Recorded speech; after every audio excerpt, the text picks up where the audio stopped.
The field of Zama lay stretched out like a vast, open canvas, awaiting the brushstrokes of war to paint its historical tale. On one side, the disciplined ranks of the Roman legions stood in formidable array, their armor glinting under the relentless sun. General Scipio Aemilianus, the architect of Rome's strategy, stood at their head, his gaze fixed with unyielding determination on the horizon. Opposite them, the Carthaginian forces, a mix of native soldiers and foreign mercenaries, were arrayed in a display of defiant resolve. Hannibal, the legendary general who had once brought Rome to the brink of disaster, stood at the forefront. His presence was like a dark cloud over the battlefield, a reminder of past humiliations and the threat he still posed. In the heart of the Roman formation, Tiberius Gracchus, a figure of youthful vigor and bravery, commanded a forward unit. His eyes, full of the fire of battle, scanned the enemy lines, his mind racing with tactics and possibilities. A tense silence enveloped the field, a momentary stillness before the storm. Then, with a sudden burst, the sound of trumpets shattered the calm, a clarion call that unleashed the fury of war.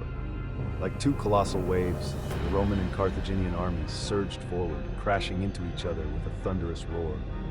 The impact was a maelstrom of clashing steel, shouting men and the cries of the wounded.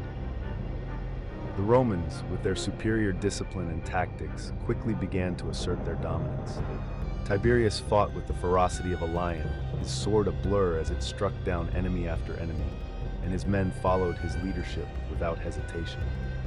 The Carthaginian mercenaries, less disciplined and less battle-hardened than their Roman counterparts, began to falter under the relentless onslaught. Hundreds fell in the first wave, their dreams of victory and glory dying with them on the blood-soaked earth.